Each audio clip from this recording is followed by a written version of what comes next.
Hello everyone, welcome to study IQ. Study IQ के इस video में हम करेंगे वोकेबुलरी का सेट नंबर 18। तो देखते हैं इस वाले वीडियो में हम कौन कौन से शब्द सीखेंगे।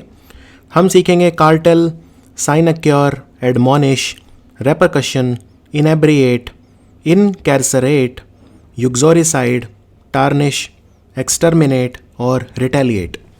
तो इनको हम कंटेक्चुअली अच्छे से स्टडी करेंगे। ये हमारा क्विज़ होगा बाद के लिए। तो पहले शुरू करते हैं। एक वर्ड जो बहुत यूज़ होता है वो है कार्टेल। कार्टेल क्या होता है? चलो एक एग्जांपल देके समझाता हूँ। भारत में टेलीकॉम सेक्टर की बात करते हैं।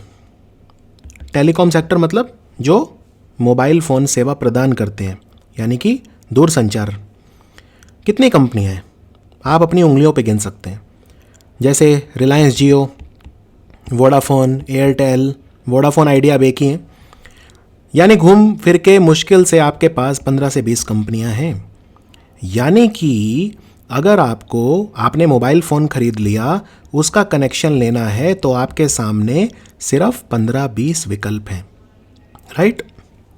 अब एक बात समझिए, मान लो अगर ये 15-20 कंपनियां सारी मिलके डिसाइड कर लें कि भाई हम तो प्राइस बढ़ाएंगे, हम तो टेलीकॉम को महंगा कर देंगे। क्यों? क्योंकि इन 15-20 के पास ताकत है। ताकत कैसे है? क्योंकि सबने मिलकर डिसाइड कर लिया। तो अगर आप जियो का कनेक्शन लो, वोडाफोन का लो, एयरटेल का लो, किसी का भी लो, आपको प्राइस तो ज़्यादा ही देना पड़ेगा। तो ये कर सकते हैं, राइट। और ये एक नुकसान होता है ओलिगोपोली मार्केट का। ओलिगोपोली मार्केट मतलब होता है जहाँ पे खरीदने वाले लोग बहुत ज़्यादा होते हैं और बेचने वाले लोग बहुत कम होते हैं। यानी बायर बहुत ज़्यादा है, सेलर बहुत कम है। इसको ओलिगोपोली बोलते हैं।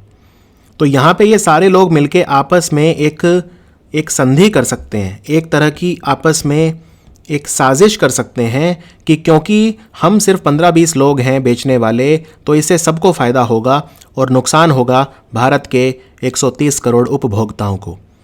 तो ये लोग क्या कर रहे हैं? ये कार्टेल बना रहे हैं। कार्टेल मतलब जब कई बिजनेस के जो व्यक्ति हैं या ग्रुप हैं या कंट्रीज़ हैं, वो आपस में मिल जाते हैं किसी चीज़ को कंट्रोल करने के लिए, जिससे कंपटीशन कम हो जाए और जो प्राइस है वो बढ़ जाए। यानी कि वो प्राइस को अपने अनुसार बढ़ा और घटा सकते हैं और जो कंपटीशन है उसको आपस में लिमिट कर सकते हैं। आपस में बात कर लें कि सबका फ़ायदा है, हम सब भाई भाई हैं, तो फिर हम, क्योंकि जब कंपटीशन होगा तो ये प्राइस गिराएंगे।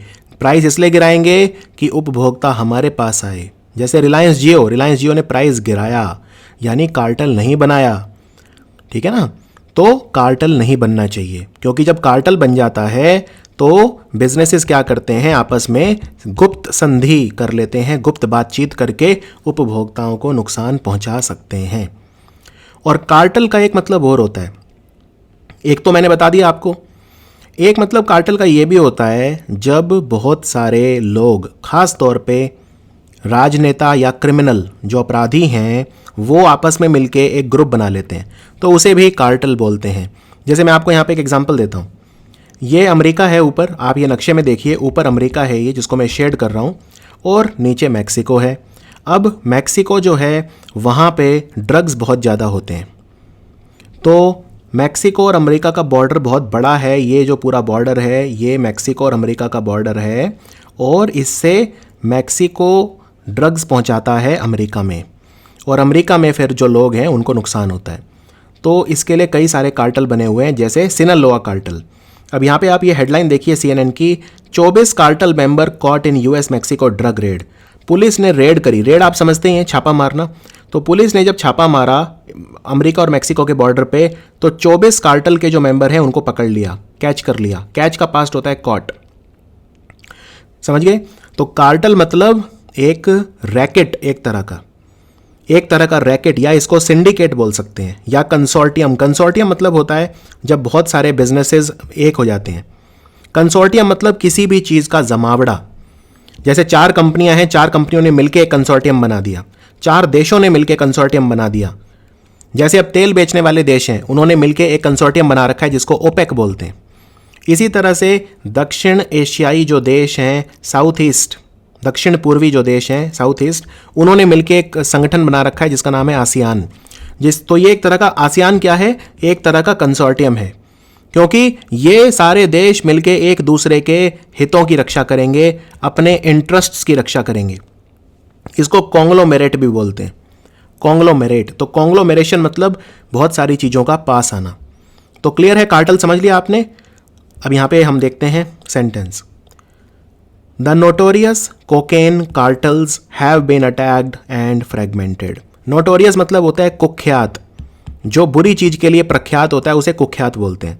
तो नोटोरियस कुख्यात कोकेन के जो ग्रुप हैं, रैकेट हैं, कार्टल हैं, सिंडिकेट हैं, उनको अटैक किया गया, ठीक है, उनके ऊपर हमला बोला गया पुलिस के द्वारा, एंड फ्रेगमेंटेड, उनको तोड़ दिया गया, ठीक है, क्योंकि ये सारे लोग बस अपने हितों के लिए पास आते हैं। जब ये देखते हैं कि एक को नुकसान हो रहा है तो फिर बाकी भी दूर चले जाते हैं। इनमें कोई बहुत ज़्यादा घनिष्ठता, मैत्री, भाईचारा नहीं होता, सिर्फ प्रॉफिट। तो फ्रेगमेंट हो जाना, जब कोई चीज़ फ्रेगमेंट हो जाती है मतलब टूट जाती है। जैसे कोई बड़ी चीज़ है, अगर वो टूट गई छोटे छोटे उसमें, तो उसको बोलते हैं फ्रेगमेंट हो गई। फ्रेगमेंट होना मतलब टूट के छोटा छोटा हो जाना, उसको बोलते हैं फ्रेगमेंट हो जाना। The normal function of a cartel is to keep prices high by controlling the supply and demand. तो जब व्यापारों में, ये तो मैंने आपको क्राइम का एग्जांपल दिया, लेकिन जो व्यापार होते हैं जब उनमें कार्टेल बनता है तो उसका पर्पज़ होता है कि दाम को बढ़ाओ, प्राइस को ज़्यादा रखो। प्राइस को ज़्यादा रखोगे तो कार्टेल का फ़ायदा होगा, प्राइस को कम रखोगे तो कार्टेल का नुकसान होगा। इसीलिए जब पेट्रोल के दाम बहुत ज़्यादा गिर जाते हैं तो ओपेक के कंट्री क्या करते हैं, मिलके वो पेट्रोल का उत्पादन कम कर देते हैं, जिससे पेट्रोल की सप्लाई कम हो जाए। सप्लाई जिस चीज़ की कम हो जाती है उसके दाम बढ़ जाते हैं। यह सिंपल अर्थशास्त्र है, इकोनॉमिक्स है। तो कार्टेल क्लियर है। अब हम आते हैं दूसरे शब्द पे, साइनाक्योर। साइनाक्योर मतलब होता है कोई ऐसी नौकरी अगर आप कर रहे हैं या कोई ऐसे पद पे हैं जहां काम बहुत ज़्यादा नहीं है, ठीक है ना, आपको बस मुफ्त की सैलरी मिल रही है या बिना काम करे सैलरी मिल रही है। कहने का मतलब आप बहुत आसान अगर नौकरी कर रहे हैं तो उसे कहते हैं साइनाक्योर। बहुत ही चैन की नौकरी, बहुत ही आराम की नौकरी, कार्यभार रहित नौकरी। कार्यभार बहुत ज़्यादा नहीं है, ड्यूटी बहुत ज़्यादा नहीं है, जो आवर्स हैं ड्यूटी के वो बहुत ज़्यादा नहीं है, बहुत ज़्यादा काम का बोझ नहीं है, बहुत ज़्यादा काम का भार नहीं है। दायित्वहीन पद, दायित्व मतलब होता है जिम्मेदारी, तो दायित्वहीन मतलब कोई जिम्मेदारी ज़्यादा नहीं है, एक ऐसा पद, बस आप वहाँ पे बैठे हैं और आप वहाँ पे आराम फरमा रहे हैं और आपको पैसा भी अच्छा खासा मिल रहा है। तो ये एक तरह का पेड पोजीशन होता है। पेड मतलब आपको वहाँ पैसे मिल रहे हैं होने के, लेकिन उसमें काम ज़्यादा नहीं है। तो इसका उल्टा क्या हो गया, इसका उल्टा हो गया चैलेंजिंग जॉब। चैलेंजिंग जॉब मतलब कोई ऐसा काम आप कर रहे हैं, कोई ऐसा जॉब कर रहे हैं जो बहुत ज़्यादा चुनौतीपूर्ण है, यानी चैलेंजिंग है। अपहिल बैटल, अपहिल बैटल क्या होती है, मान लीजिए कोई पहाड़ है और पहाड़ पे अगर आप नीचे से ऊपर की तरफ जा रहे हैं, ये आप हैं ऊपर जा रहे हैं तो आप अपहिल जा रहे हैं, और अगर आप ऊपर से नीचे की तरफ आ रहे हैं तो आप डाउनहिल आ रहे हैं। तो ऑब्वियसली पहाड़ के ऊपर चढ़ना मुश्किल होता है, नीचे उतरना आसान होता है। तो अपहिल बैटल, बैटल मतलब ऐसी लड़ाई, ऐसा युद्ध जो अपहिल हो। मान लो आपका शत्रु किसी पहाड़ के ऊपर खड़ा हो और आपको वो आप नीचे हैं, आप नीचे से ऊपर की तरफ जा रहे हैं, तो उसका पलड़ा भारी रहेगा क्योंकि वो ऊपर से आपको आसानी से देख पाएगा। तो वो ऊपर से गोलियां चला रहा है और आपको ऊपर की तरफ जाना है। तो अपहिल बैटल मतलब कोई ऐसा काम आप कर रहे हैं जो बहुत ज़्यादा कठिन है, बहुत ज़्यादा चुनौतीपूर्ण है, उसको बोलते हैं अपहिल बैटल। तो ये एक मुहावरा है, अपहिल बैटल। इडियम, इडियम मतलब मुहावरा। हरकुलियन टास्क, हरकुलियन टास्क क्या होता है, देखो यूनान यानी कि ग्रीस में एक भगवान थे जिन्हें हरकुलिस कहा जाता है। इन्हें गॉड ऑफ स्ट्रेंथ यानी ताकत का देवता कहा जाता है। तो अब अगर ताकत का देवता है ये, तो हरकुलिस जो चीज़ें कर सकते थे वो आम आदमी नहीं कर सकता। अगर मैं बोल रहा हूँ हरकुलियन टास्क, टास्क मतलब होता है कोई काम करना, कोई काम। हरकुलियन मतलब हरकुलिस ही कर पाएंगे, ये तो इतना कठिन है, तो उसको बोलेंगे हरकुलियन टास्क। तो साइनाक्योर तो मतलब बिल्कुल चैन की नौकरी, बिल्कुल जहाँ काम ना हो ऐसा पद, लेकिन इसके बिल्कुल उल्टा हो गया हरकुलियन टास्क, अपहिल बैटल या चैलेंजिंग जॉब। अब यहाँ पे एग्जाम्पल देखते हैं। The incumbent headmaster has been occupying this sinecure office for over 30 years. Incumbent होता है पदस्थ, जो अभी पद पे है। तो किसी स्कूल के हेडमास्टर की बात हो रही है, यानी प्रिंसिपल की बात हो रही है कि अभी जो इनकम्बेंट हेडमास्टर है, यानी कि जो अभी पदस्थ प्रिंसिपल है, वो इस पद पे, इस साइनाक्योर ऑफिस, यानी कि उसको काम वगैरह कुछ है नहीं ज़्यादा, तो उसका ऑफिस कैसा है, साइनाक्योर, यानी कि उसका जो पद है उस पर काम ज़्यादा नहीं है, वो आराम की ज़िंदगी जी रहा है पिछले 30 साल से, पिछले 30 साल से। तो यहाँ पे आपने एक वर्ड और सीखा, इनकम्बेंट। इनकम्बेंट मतलब जो अभी पद पर है। अभी भारत के इनकम्बेंट प्रधानमंत्री कौन है, नरेंद्र मोदी। वो भारत के इनकम्बेंट प्रधानमंत्री हैं क्योंकि अभी वो पदस्थ हैं। The elderly man's position as vice president is a sinecure that only exists as a tribute for his 60 years of service for the company. जो अभी बूढ़ा व्यक्ति है उसको जो पद दिया हुआ है कंपनी में वाइस प्रेसिडेंट का, यानी कि उपाध्यक्ष का, वो एक साइनाक्योर है। क्यों? क्योंकि उसने 60 साल मेहनत करी है कंपनी के लिए। उसकी 60 साल की सेवाओं के बदले उसे ये पद मिला है जिस पे काम ज़्यादा नहीं है। और कई बार ऐसा किया जाता है, कई बार ऐसे लोगों को गवर्नर बना दिया जाता है। कहते हैं ना, गवर्नर का जो पद होता है वो उतना वैसा नहीं होता, उतना साइनाक्योर कहा जाता है। कई बार गवर्नर का उतना काम नहीं होता जितना चीफ मिनिस्टर या इन सब का होता है। तो अगर कोई बहुत ज़्यादा किसी पार्टी के प्रति वफादार रहा, लॉयल रहा, तो उसको बाद में अगर वो पार्टी सत्ता में आती है तो राज्यपाल बना देती है, राष्ट्रपति कई बार बना देती है। तो इस तरह से भी कहा जाता है कि राष्ट्रपति का पद भी कई बार बोलते हैं कि साइनाक्योर होता है, जबकि ऐसा है नहीं। लेकिन गवर्नर का पद तो कई राज्यों में तो खासकर साइनाक्योर ही कहेंगे, वहाँ पे उतना ज़्यादा काम नहीं होता। चलिए अब हम आते हैं अगले शब्द पे, एडमोनिश। देखो, एडमोनिश करना क्या होता है? एडमोनिश करना होता है गंभीरता से किसी को सलाह देना, ठीक है, किसी को एक तरह से चेतावनी देना, किसी को रेप्रीमेंड करना, किसी को बताना कि भाई तुम गलत कर रहे हो, सीख लो, अभी भी संभल जाओ, किसी को चेताना, चेतावनी देना, किसी को बोलना कि भाई तुम अपनी गलती ठीक करो, तुम आजकल बहुत ज़्यादा गलतियां कर रहे हो एक के बाद एक, तो तुम अपनी गलतियों को ठीक कर लो। तो किसी को गंभीरता से सलाह देना उसे एडमोनिश कहा जाता है।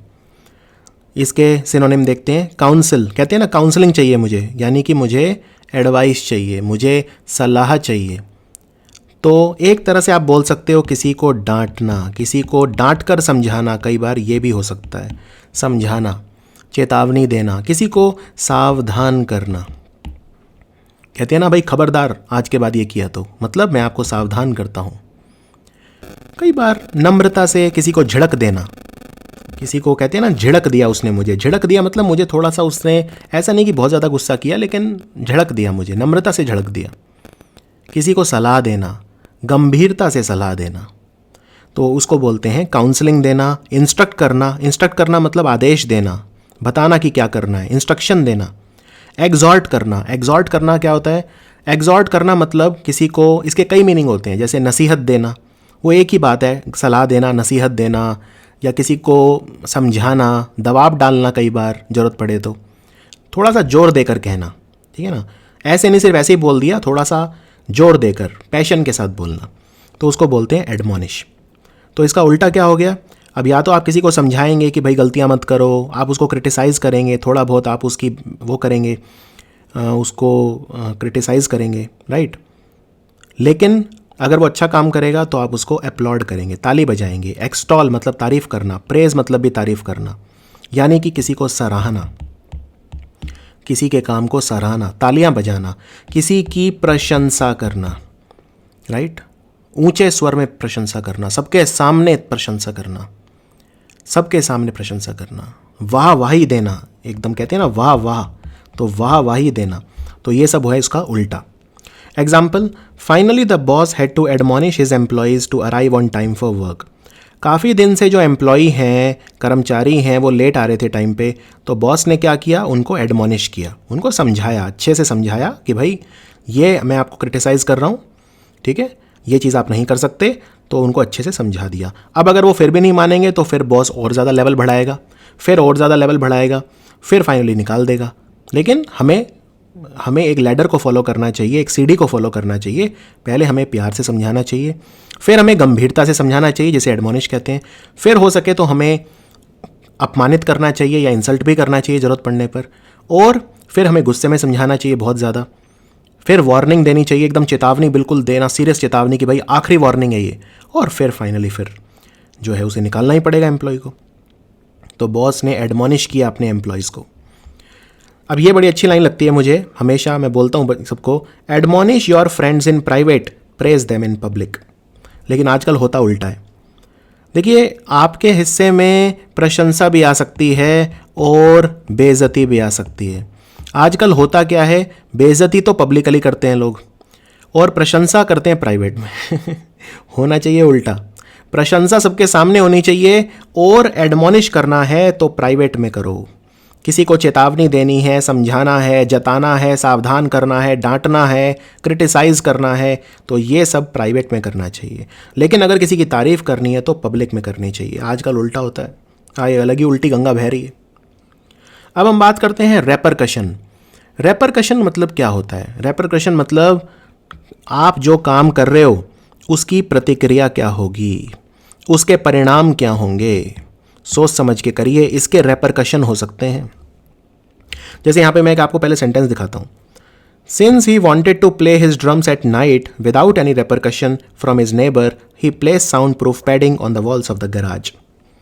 कोई व्यक्ति होगा और वो रात को ड्रम बजाने का शौकीन था, लेकिन अगर आप रात को ड्रम बजाओगे तो आपके पड़ोसी क्या चुप बैठेंगे? नहीं, वो क्या करेंगे? वो आ जाएंगे आपके घर पे। यानी कि आपको उनकी प्रतिक्रिया का ख्याल रखना पड़ेगा।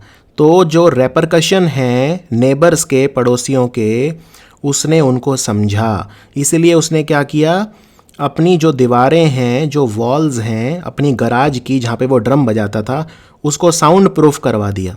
उनके ऊपर साउंड प्रूफ पैडिंग करवा दी। साउंड प्रूफ मतलब अब आवाज़ बाहर नहीं जाएगी, तो नेबर्स जो हैं उनको परेशानी नहीं होगी। तो उन्होंने अपने नेबर की प्रतिक्रिया को दिमाग में रखते हुए ये काम किया। जब भी हम कोई काम करते हैं तो हमें इस बात का ध्यान रखना चाहिए कि उसके परिणाम क्या होंगे, उसके कॉन्सिक्वेंसेस क्या होंगे।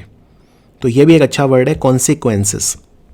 उसके कॉन्सिक्वेंसेस क्या होंगे, उसकी प्रतिक्रिया क्या होगी, उसका प्रभाव क्या होगा, उसका नतीजा क्या होगा, उसका परिणाम क्या होगा। प्रत्यक्ष या अप्रत्यक्ष दो तरह के परिणाम हो सकते हैं। उस काम का महत्व क्या है, इन सबको हमें दिमाग में रखते हुए फिर काम करना चाहिए। ठीक है ना। देखिए, अंग्रेजी में एक बात होती है, कहते हैं cause and effect. Cause and effect. Cause मतलब किसी चीज़ का कारण, कि भाई वो काम क्यों हो रहा है, उसका कारण क्या है, और दूसरा उसका नतीजा। दोनों में फ़र्क होता है। तो कारण और नतीजा एक दूसरे के एंटोनिम हो जाते हैं, भिन्नार्थी शब्द हो जाते हैं। अब जैसे यहाँ पे देखते हैं, रेपरकशन मैंने आपको बता दिया, परिणाम, नतीजा, किसी चीज़ का महत्व, किसी चीज़ की प्रतिक्रिया। रिकॉइल। रिकॉइल मतलब मान लो मैंने एक दीवार के ऊपर बॉल फेंक कर मारी, तो क्या होगा, वो टकरा के वापस मेरी तरफ आएगी, यानी रिकॉइल करेगी। समझ गए? रिकॉइल करेगी मतलब मेरे ही ऊपर आ जाएगी। वो बैक फायर कर जाएगी। मतलब बैक फायर मतलब आपने मान लीजिए कोई हथियार अपने शत्रु की तरफ फेंका और वो लौट के आपको ही घायल कर दे, तो यानी कि वो बैक फायर कर गया। फॉल आउट मतलब भी होता है नतीजा। रीबाउंड मतलब जब कोई चीज़ टकरा कर वापस आती है, लौट कर वापस आती है, तो वो रीबाउंड कर रही है। ठीक है, आपने किसी को कुछ अपशब्द कहे तो वो रीबाउंड करेगा, आपके ऊपर अटैक करेगा। रिकॉइल कर सकता है, वो आप ही के ऊपर उल्टा भारी पड़ सकता है वो। तो इसलिए जो भी काम करिए प्रतिक्रिया को दिमाग में रख के करिए। आफ्टरमाथ मतलब भी होता है नतीजा। आफ्टरमाथ ऑफ द राइट्स, दंगों के बाद का जो नतीजा, आफ्टरमाथ ऑफ द राइट, उसको ऐसे बोलते हैं। ठीक है ना। Aftermath of my performance in the exam was that my parents decided not to give me any money. क्योंकि मेरा जो रिजल्ट है वो इतना ख़राब था, तो मेरे पापा मम्मी जो हैं, मेरे जो अभिभावक हैं, पेरेंट्स हैं, उन्होंने डिसाइड करा कि वो मुझे पैसा नहीं देंगे खर्चने के लिए। क्यों नहीं देंगे? It was an after math of my performance in the exam.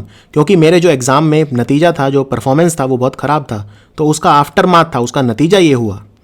ठीक है ना। तो यानी कि नतीजे को बोलते हैं रेपरकशन। अब नतीजे का उल्टा क्या होता है? कारण, यानी कि कॉज। किसी चीज़ की जड़ क्या है, तो इसके उल्टे शब्द क्या हो गए? रूट मतलब जड़। अब यहाँ पे रूट वो पौधे वाले जड़ की बात नहीं कर रहा, किसी काम की जड़ क्या है। अगर उन दोनों के बीच में लड़ाई हुई तो ठीक है, लड़ाई तो नतीजा है, लड़ाई तो रेपरकशन है। लेकिन उसका रूट क्या था, उसकी जड़ बताओ, उसका ओरिजिन, उसकी उत्पत्ति कहाँ से हुई, उसका ओरिजिन क्या था। ओरिजिन मतलब वो स्थान जहाँ से किसी चीज़ की उत्पत्ति होती है, किसी चीज़ का उद्गम होता है। कमेंसमेंट मतलब शुरुआत, कमेंसमेंट मतलब शुरुआत। इनिशिएशन मतलब भी होता है शुरुआत। इंसेप्शन मतलब भी होता है शुरुआत। कहते हैं since the inception of the company, company की शुरुआत से ही has been a tremendous performer, वो बहुत अच्छा परफॉर्मेंस दे रहा है since the inception of the company. ठीक है, अगर आपको ये वर्ड यूज़ करना है कि कंपनी की शुरुआत से ही, तो आप बोलेंगे since the inception of the company, यानी जब से कंपनी शुरू हुई है। तो किसी चीज़ की शुरुआत कहाँ से हुई, किसी चीज़ की जड़ कहाँ है, वो हो गया इसका एंटोनिम। और नतीजा, परिणाम, वो हो गया इसके सिनोनिम। एक सेंटेंस और है, the people in my neighbourhood will not report the crime lords activities because they are afraid of the possible repercussion. ये तो हमेशा ही होता है। मेरे मोहल्ले में, नेबरहुड मतलब होता है मोहल्ला, मेरे मोहल्ले में जो लोग हैं, क्राइम लॉर्ड मतलब होता है गैंगस्टर, जो बहुत बड़े लेवल का अपराधी होता है, जो सिंडिकेट का मालिक होता है, क्राइम लॉर्ड बोलते हैं उसे। एक तरह से भगवान ही हो गया वो, क्राइम लॉर्ड। तो जो गैंगस्टर है उसके खिलाफ कोई भी रिपोर्ट नहीं लिखवाता था मेरे मोहल्ले में। क्यों? बिकॉज दे आर अफ्रेड, क्योंकि उन्हें डर लगता है। अफ्रेड मतलब होता है डर। किस चीज़ का डर है? ऑफ द पॉसिबल रेपरकशन, यानी जो भी उसके बाद संभावनाएं बनती हैं जिन नतीजों की उनका, यानी कि एक तरह से अगर वो क्राइम लॉर्ड के खिलाफ आवाज़ उठाएंगे तो क्राइम लॉर्ड उनके परिवार को ख़त्म करवा सकता है, वो रेपरकशन हो सकता है। तो नतीजे से हर कोई डरता है। परिणाम क्या होंगे आपकी किसी गतिविधि के, उससे हर कोई डरता है। चलिए अब हम आते हैं अगले शब्द पे। ये शब्द काफ़ी आसान है। ये शब्द है इनेब्रिएटेड। इनेब्रिएटेड मतलब होता है नशे में धुत, पिया हुआ एकदम। कोई ऐसा व्यक्ति कैसा होगा पिया हुआ है तो? अगर अस्थिर होगा, अस्थिर। इंटॉक्सिकेटेड, इंटॉक्सिकेटेड मतलब होता है कोई किसी चीज़ से एकदम प्रचुर होना। ज़रूरी नहीं है इंटॉक्सिकेटेड एक नेगेटिव वर्ड है, ठीक है ना। Intoxicated, intoxicated with an ideology. कहते हैं कि अगर आप राजनीति में रुचि रखते हैं तो रुचि रखिए, लेकिन don't get intoxicated with an ideology. किसी एक विचारधारा में धुत मत हो जाइए, ठीक है ना। क्योंकि अगर आपने मान लीजिए कोई विचारधारा पकड़ ली, मान लीजिए आप राइट को फॉलो करते हैं, दक्षिणपंथी विचारधारा, तो फिर जो दक्षिणपंथी विचारधारा वाले लोग बुरे काम करेंगे आप उनको नज़रअंदाज कर देंगे। क्यों? क्योंकि आप तो आइडियोलॉजी से धुत हैं एकदम। अब आपको कुछ नहीं दिखाई देगा, आप उनसे प्रश्न नहीं करेंगे। अगर आप लेफ़्ट की आइडियोलॉजी फॉलो करते हैं तो अगर लेफ़्ट वाले सत्ता में आ गए तो आप उनसे प्रश्न करना छोड़ देंगे। क्यों? क्योंकि आप तो विचारधारा के पीछे पागल हैं। तो इसलिए कहते हैं don't get intoxicated with an ideology. किसी विचारधारा में अपने आप को धुत मत कर लीजिए, उसमें रम मत जाइए, उसमें रज मत जाइए। तो इंटॉक्सिकेट मतलब ज़रूरी नहीं है सिर्फ शराब के लिए आता है, इंटॉक्सिकेट बहुत सारी चीज़ों के लिए आता है। डिप्सोमेनियकल, डिप्सोमेनियक कौन होता है? वही शराबी, बहुत ज़्यादा शराब पीने वाला, मदिरा पान करने वाला, राइट। नशे में चूर, नशे में धुत, एकदम मदहोश, मतवाला, पिया हुआ व्यक्ति, dipsomaniac, right. Inebriated, inebriated state, word use करते हैं inebriated state. The person who committed the crime was in an inebriated state, यानी कि जिस व्यक्ति ने अपराध किया वो एकदम धुत था, नशे में, इनेब्रिएटेड स्टेट में था। अब यहाँ पे देखिए, the defendant was question by the prosecutor about the night on which he drove in an inebriated state. Court में जब वो अभियुक्त गया तो वहाँ पे उससे पूछा गया कि भाई आप उस रात क्या कर रहे थे जब आप नशे में गाड़ी चला रहे थे, यानी when he drove in an inebriated state. Drove मतलब ड्राइव, ड्राइव मतलब गाड़ी चलाना, ड्राइव का पास्ट टेंस हो गया ड्रोव। उस रात जब आप धुत थे नशे में और गाड़ी चला रहे थे, उस रात के बारे में उससे प्रश्न किया गया। The only global organization UN is a toothless lion that has been hijacked by those power inebriated country who are using it to legitimize their illegitimate action.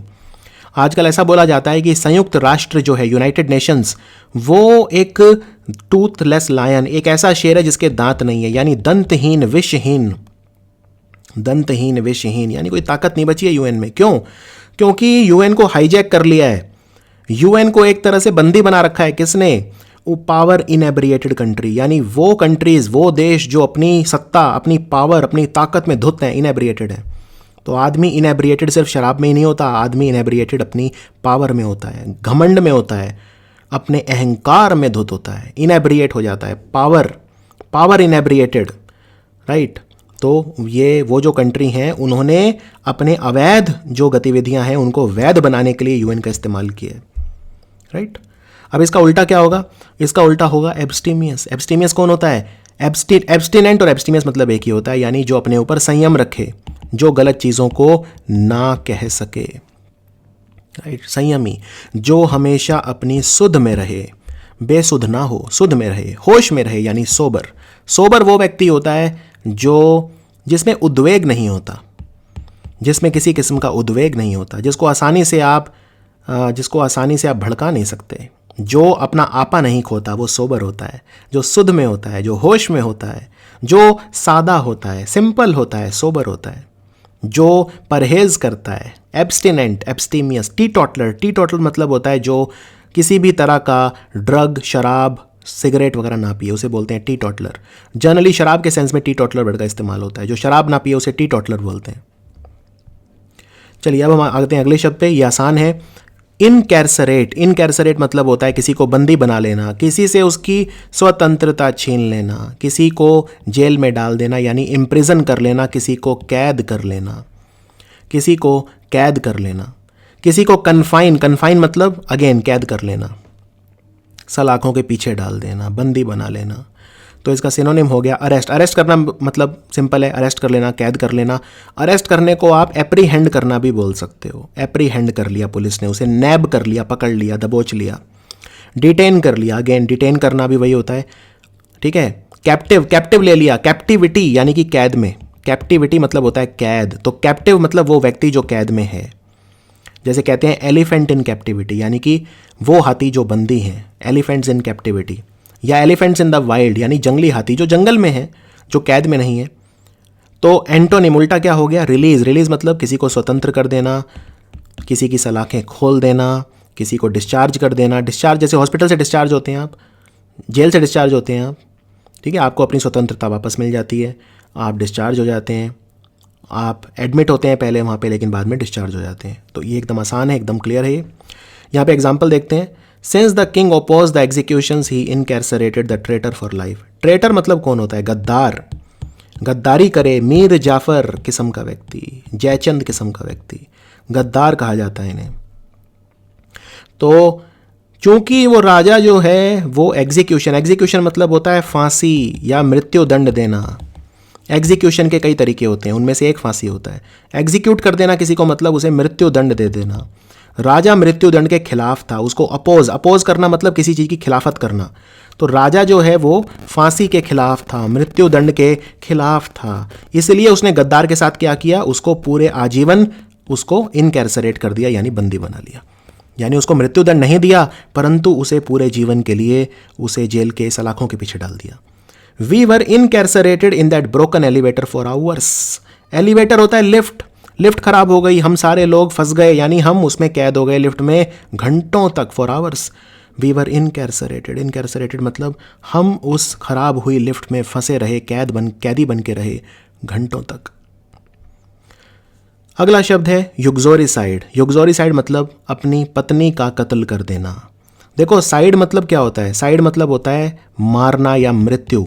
अब अगर आप खुद को मार दोगे तो वो हो जाएगा सुइसाइड, ठीक है ना। इसी तरह से अगर आप अपने भाई या बहन की हत्या कर दोगे तो वो हो जाएगा फ्रेट्रिसाइड। अगर आप अपने पिता को मार दोगे तो वो हो जाएगा पेट्रिसाइड। अगर माता को मार दोगे तो वो हो जाएगा मैट्रिसाइड। हर तरह के लोग हैं समाज में, घिनौने से घिनौने क्राइम करते हैं, घिनौने से घिनौने क्राइम आपने सुने होंगे। तो युक्सोरिसाइड उनमें एक है। युक्सोरिसाइड मतलब अपनी पत्नी को जान से मार देना। युक्सोर मतलब होता है पत्नी लैटिन भाषा में, और इंग्लिश में साइड का मतलब होता है किलिंग, यानी कि मार देना। तो एग्जाम्पल देखते हैं। Although it seems rare yet the rate of incidences of uxoricide in the US is similar to that of childhood leukaemia.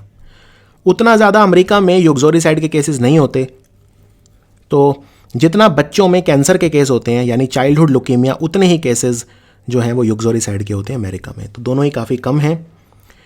I have witness that ill treating a dog or any other pet in England is considered far worse than uxoricide. मैंने ये देखा है, witness करा है, मेरे पास सबूत हैं इस बात के। मैंने देखा है, आई विटनेस्ड, मैंने ये पाया है, मैंने ऑब्जर्व करा है क्या कि अगर आप अपने कुत्ते के साथ दुर्व्यवहार करेंगे, इल ट्रीट करना किसी को मतलब उसके साथ दुर्व्यवहार करना, बुरा व्यवहार करना, मारना पीटना, किसी के साथ बहुत बुरा व्यवहार करना। अगर आप अपने कुत्ते के साथ बुरा व्यवहार करेंगे इंग्लैंड के अंदर तो, या अपने किसी भी पेट या किसी भी और पालतू जानवर के साथ बुरा व्यवहार करेंगे तो इंग्लैंड में वो ज़्यादा बुरा माना जाता है कंपेयर टू युक्सोरियसाइड। कि अगर आप अपनी पत्नी की हत्या कर दें तो उससे भी ज़्यादा बुरा है कि अगर आप अपने कुत्ते की हत्या कर दें। तो कोई व्यंग कह रहा है ये। चलिए अब हम बात करते हैं टार्निश। टार्निश मतलब होता है कलंकित करना। अब यहाँ पे जरूरी नहीं है आप, जैसे ये शर्ट देखिए, शर्ट है, इस पर काला धब्बा लग गया है, तो ये शर्ट क्या हो गई है, ये हो गई है टार्निश्ड। टार्निश एक वर्ब है, क्रिया है, कलंकित करना, ठीक है ना। टू ब्रिंग डिसग्रेस, अपनी रेपुटेशन खराब करवा लेना, किसी दूसरे की रेपुटेशन खराब करने की कोशिश करना। The scandal has tarnished his reputation. एक स्कैंडल हुआ, उसकी वजह से उसकी रेपुटेशन खराब हो गई, कलंकित हो गई। तो यहाँ पे कलंकित का मतलब सिर्फ वो कलंक की बात नहीं हो रही, फिजिकल कलंक की बात नहीं हो रही, या किसी चीज़ पे धब्बा लग गया। धब्बा टी शर्ट पे लग सकता है, लेकिन धब्बा आपकी रेपुटेशन पे भी लग सकता है, आपकी गुडविल पे भी लग सकता है, आपकी इज्जत कम हो सकती है समाज में। एग्जाम्पल देखते हैं। डल मतलब कोई चीज़ पहले से जब उसकी इंटेंसिटी कम हो जाती है, जैसे फेड हो जाना, रेपुटेशन फेड हो गई मतलब रेपुटेशन कम हो गई, तो वो डल हो गई एक तरह से, धुंधली हो जाना। डिसकलर हो जाना, जैसे आपकी शर्ट है एकदम नई लेकिन 50 बार धो लोगे तो डिसकलर हो जाएगी, उसका रंग चला जाएगा, बेरंग हो जाना। स्टेन मतलब धब्बा। कोरोड मतलब एक तरह से जंग लग जाना, कोरोजन। तो जो जंग लगता है, जंग लगने को हम कोरोजन बोलते हैं एक तरह का, यानी कि रस्टिंग ऑफ आयरन। रस्ट मतलब जंग लग जाना। डिटीरियोरेट मतलब पहले से कोई चीज़ खराब हो जाना। सली मतलब भी होता है, जैसे बोलते हैं ना सलन मतलब क्या होता है, सलन मतलब होता है दुखी व्यक्ति। सली करना मतलब किसी की इमेज खराब करना। बेसमर्क मतलब भी वही होता है, किसी की इमेज खराब करना। टेंट मतलब भी होता है धब्बा, किसी की इमेज पे टेंटेड इमेज। वो जो पत्रकार है उसकी इमेज कैसी है, टेंटेड। वो जो नेता है उसकी इमेज है टेंटेड मतलब दागदार, धब्बेदार। स्टिग्मेटाइज करना मतलब भी वही है, और डीफेम करना भी वही है। डीफेम करना मतलब किसी का जो फेम है, किसी की जो ख्याति है उस पर प्रश्न चिन्ह लगाना। डीफेम करना, किसी को बदनाम करना, सिंपल वर्ड में बोलें किसी को बदनाम करना, कलंकित करना, धब्बा लगाना, किसी को की इमेज को मलिन करना। मलिन समझते हैं, धुंधला करना, मलिन करना, तो कलंकित करना, ये सब मतलब होता है टार्निश का। और इसका उल्टा क्या हो गया, उल्टा मतलब ब्राइटन मतलब और चमकदार बनाना। अब ये कोई शर्ट भी हो सकती है, कोई ये किसी की इमेज भी हो सकती है, पहले से ब्राइट हो रही है, पहले से और ज़्यादा जो है चमकीली हो रही है। पॉलिश करना, डिग्निफाई करना मतलब किसी को उसका सम्मान लौटाना, किसी को सम्मान देना, डिग्निफाई करना। क्लेंज मतलब किसी चीज़ को साफ करना, किसी चीज़ पे धब्बा लग गया तो अब उसे साफ करिएगा।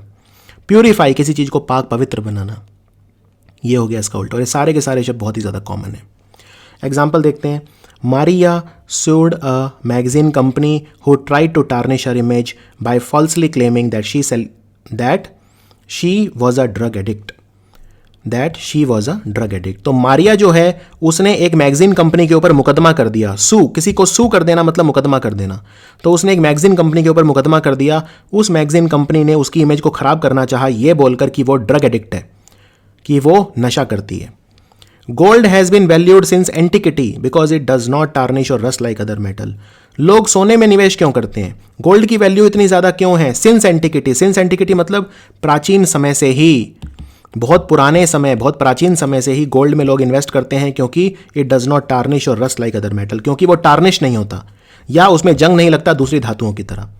अगर आप चांदी खरीदेंगे तो वो काला हो जाता है, अगर आप लोहा खरीदेंगे तो वो उसमें जंग लग जाता है, लेकिन गोल्ड जो है उसमें वो खराब नहीं होता। अगला शब्द है एक्सटर्मिनेट। एक्सटर्मिनेट मतलब होता है एकदम ख़त्म कर देना, किसी को बिल्कुल उखाड़ के फेंक देना, एकदम मिटा देना, विनाश कर देना, किसी का एकदम सत्यानाश कर देना। जैसे कहते हैं ना कि एकदम सबूत ही मिटा देना, इतनी बुरी तरह से किसी को ध्वस्त कर देना कि बिल्कुल वो एकदम जड़ी काट देना, एकदम बिल्कुल पूर्णतया नष्ट कर देना, उसको बोलते हैं विनाश कर देना। जैसे अमेरिका ने न्यूक्लियर बम का इस्तेमाल किया था हिरोशिमा और नागासाकी पे, जापान के शहरों में, तो उनको एकदम एक्सटर्मिनेट कर दिया था। बिल्कुल ऐसा लग रहा था एक बार तो कि वो नक्शे से ही ख़त्म हो जाएंगे। पूरी तरह से डिस्ट्रॉय कर देना मतलब एकदम किसी को, जैसे एक तरह से वो कंप्यूटर में होता है ना डिलीट का बटन दबाते हैं तो फाइल एकदम ख़त्म हो जाती है, वैसा ही कर देना। तो इसका सिनोनिम है एनिलिएट। एनिलिएट मतलब एकदम नेस्त नाबूद कर देना। नेस्त नाबूद मतलब एकदम खत्म कर देना। इरेडिकेट मतलब उन्मूलन कर देना, पूरी जड़ से ही मिटा देना। जैसे कहते हैं ना, भारत पोलियो को इरेडिकेट करना चाहता है, भारत स्मॉल पॉक्स को इरेडिकेट करना चाहता है, भारत ट्यूबरकुलोसिस को इरेडिकेट करना चाहता है, पूरे देश से एकदम खत्म कर देना चाहता है। उन्मूलन कर देना, एलिमिनेट कर देना। तो एलिमिनेट और इरेडिकेट मतलब एक ही होता है। एक्सपंज, एक्सपंज मतलब मिटा देना। जैसे एक बड़ा अच्छा मैं वो बताता हूँ कि उन्होंने जो स्पीकर है यानी लोकसभा के स्पीकर, उन्होंने रिमार्क्स एक्सपंज करा दिए।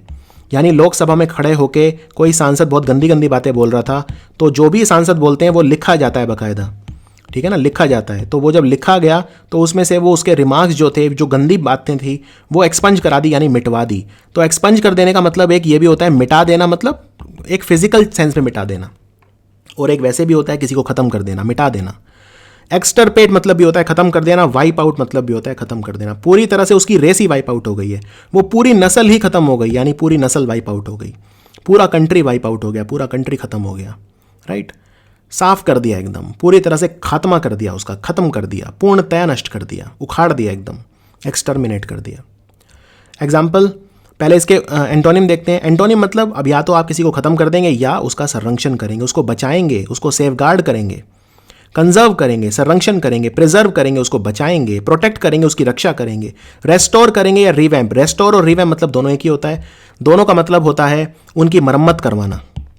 कोई अगर ऐसी चीज़ जो खराब है उसकी मरम्मत करवाना, उसको पहले जैसा कर देना, उसका पुनर्निर्माण करवाना, पुनर्निर्माण, उसको उसकी हालत में वापस लौटाना, मरम्मत करवाना, उसको दोबारा प्रचलन में लाना, उसका नवीनीकरण करवाना, उसका आधुनिकीकरण करवाना, राइट, उसका जीर्णोद्धार करवाना, जीर्णोद्धार, राइट। और रेस्टोर और रिवैम्प हेल्थ के सेंस में भी यूज़ करते हैं। मान लो आप बीमार हो गए, आप दवाइयाँ आपको रेस्टोर कर रही हैं या रिवैम्प कर रही हैं, मतलब आपको आरोग्य दे रही हैं। तो आरोग्य देना किसी को यानी रिवैम्प। कहते हैं ना, हैव यू रिक्यूपरेटेड योर हेल्थ, क्या आपकी सेहत पहले जैसी हो गई है?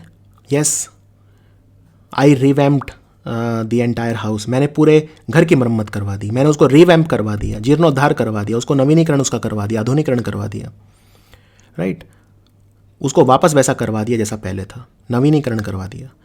Once cockroaches get into a building it becomes very difficult to exterminate them.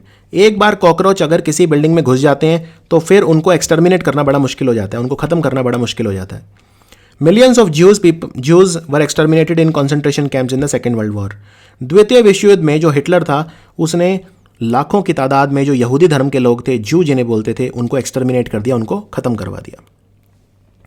अब अगला शब्द है रिटेलिएट। रिटेलिएट मतलब बदला लेना, ठीक है ना, आंख के बदले आंख, आंख के बदले आंख यानी रिटेलिएट, बदला लेना। आपको एक वर्ड मैंने पढ़ाया था वेंडेटा, याद आया? वेंडेटा, वेंडेटा मतलब बदला लेना, आंख का बदला आंख से। तो इसका सिनोनिम क्या हो गया? रेसिप्रोकेट। रेसिप्रोकेट मतलब वही बदला लेना, जो उसने किया आप भी वही कर रहे हैं, आप रेसिप्रोकेट कर रहे हैं। किसी ने प्यार दिया तो कहते हैं हमेशा प्यार के बदले प्यार देना चाहिए और नफरत के बदले भी प्यार देना चाहिए। We should always reciprocate hate with love. किसी को हराने में हमारी महानता नहीं है, उसको जीतने में हमारी महानता है। किसी व्यक्ति को हराने में हमारी महानता नहीं है, उस व्यक्ति को जीतने में हमारी महानता है। और किसी को हरा आप ताकत से सकते हो लेकिन जीत सिर्फ प्यार से सकते हो। ये मदर टेरेसा कहा करती थी। Counter attack. काउंटर अटैक मतलब किसी ने हम पे अटैक किया, अब हम पलटवार कर रहे हैं, तो पलटवार का मतलब होता है काउंटर अटैक। रिवेंज। रिवेंज मतलब होता है बदला, बदला। लेकिन रिवेंज को जब हम क्रिया की तरह इस्तेमाल करेंगे तो हो जाता है अवेंज। तो अवेंज और रिवेंज में क्या फर्क होता है? रिवेंज एक नाउन है, एक संज्ञा है, और क्रिया एक अवेंज, यानी कि अवेंज यूज करेंगे। मान लो मेरे को अगर बोलना है कि मैंने उससे बदला लिया, भाई उसने जो है उसने मेरे ब्रदर को जान से मार दिया, तो मैंने अपने भाई की मृत्यु का बदला उससे लिया। अब मैं इसको इंग्लिश में दो तरह से बोल सकता हूं। मैं आई अवेंज्ड माई ब्रदर्स डेथ, आई अवेंज माई ब्रदर्स डेथ, यानी मैंने अपने भाई की मृत्यु का बदला लिया, मैंने उसको अवेंज कर लिया। अब यहां पे देखिए आप ईडी लगाए, अवेंज्ड, यहां पे मैंने इसको वर्ब की तरह यूज करा है। लेकिन एक और तरीका है कहने का, I killed his brother in revenge, मैंने उसके भाई को मार दिया, रिवेंज लिया मैंने। तो मैंने रिवेंज लिया यानी कुछ लिया, कुछ मतलब कोई वस्तु एक तरह से, नाउन, पर्सन, प्लेस या थिंग, तो यहाँ पे कुछ थिंग है ये। मैं ये नहीं बोल सकता आई रिवेंज्ड, मैंने रिवेंज्ड किया, नहीं, रिवेंज तो नाउन है। हाँ, अवेंज्ड बोल सकता हूँ। क्लियर, ये फर्क होता है रिवेंज में और अवेंज में। तो जब क्रिया की तरह यूज़ करेंगे तो अवेंज करेंगे और नाउन की तरह यूज़ करेंगे तो रिवेंज करेंगे। तो अगर आपसे पूछे क्या आपने उससे बदला लिया, तो वो क्या, डिड यू टेक रिवेंज, क्या आपने रिवेंज लिया, या did you avenge your brothers death, did you avenge, अब यहां पे मैं वर्ब की तरह यूज कर रहा हूं। डिड यू टेक रिवेंज, यहां पे टेक वर्ब है और रिवेंज नाउन है, तो रिवेंज बोलूंगा। क्लियर, तो इंग्लिश की यही खूबसूरती है, वर्ब अलग होता है, नाउन अलग होता है। अब यहां पे उल्टा देखिए, इसका उल्टा क्या होगा, या तो आप किसी से बदला लेंगे वेंडेटा, या माफ कर देंगे। तो किसी को माफ कर देना, एक्सक्यूज कर देना, माफ, फॉरगिवनेस, फॉरगिवनेस, माफी दे देना उसके गुनाहों के लिए, उसे क्षमा कर देना, क्षमा दान दे देना, पार्डन कर देना। क्लियर, तो इन सब का मतलब होता है माफ कर देना। अब यहां पे देखिए, although he wants to retaliate against the man who killed his wife yet he is going to wait for the court to administer justice. हालांकि वो चाहता है, अपनी पत्नी की हत्या का बदला लेना चाहता है, वो रिटेलिएट करना चाहता है, बदला लेना चाहता है, लेकिन पहले वो कोर्ट के फैसले का इंतजार करेगा। वो पहले वेट करेगा, इंतजार करेगा, कोर्ट टू एडमिनिस्टर जस्टिस, पहले उसने न्यायालय से न्याय मांगा है, अगर न्यायालय से न्याय नहीं मांगा मिला तो फिर वो खुद कानून अपने हाथों में लेगा। The country is more likely to retaliate against the sanctions with its own trade restriction. एक देश ने दूसरे देश के ऊपर प्रतिबंध लगाए, सैंक्शन लगाए, तो दूसरे ने भी रिटेलिएट करके उस पर ट्रेड रिस्ट्रिक्शन लगा दिए। चलिए अब हम करते हैं हमारा पैरा, ये हमारे शब्द खत्म होते हैं यहीं पे। अब हम पैराग्राफ करेंगे। John was a member of a notorious drug cartel. John कोई व्यक्ति था, वो एक ड्रग गैंग यानी ड्रग कार्टल का हिस्सा था, और ये ड्रग कार्टल काफी ज्यादा कुख्यात था, नोटोरियस था। There he was working at a sinecure position, वो वहां पे एक साइनाक्योर पोजीशन पे था, काम ज्यादा नहीं करता था, सैलरी बहुत अच्छी मिलती थी, साइनाक्योर पोजीशन पे था। उसकी wife, his wife always used to admonish him about the repercussions of working with such people. उसकी वाइफ उसे हमेशा एडमोनिश करती थी, समझाती थी, डांटती थी, सावधान करती थी कि रेपरकशन यानी इस तरह के लोगों के साथ काम करने के रेपरकशन, परिणाम अच्छे नहीं होंगे। But he never listen to her, लेकिन उसने उसकी बात कभी नहीं सुनी। One day when he came home inebriated he found that his wife was dead. एक दिन जब वो घर आया, शराब पिए हुए था पूरी तरह से, तो उसकी जो वाइफ थी वो उसे मृत मिली, यानी उसकी वाइफ की हत्या हो चुकी थी। At the same time the police also reach there and incarcerated him on the charges of एक्सोरिसाइड।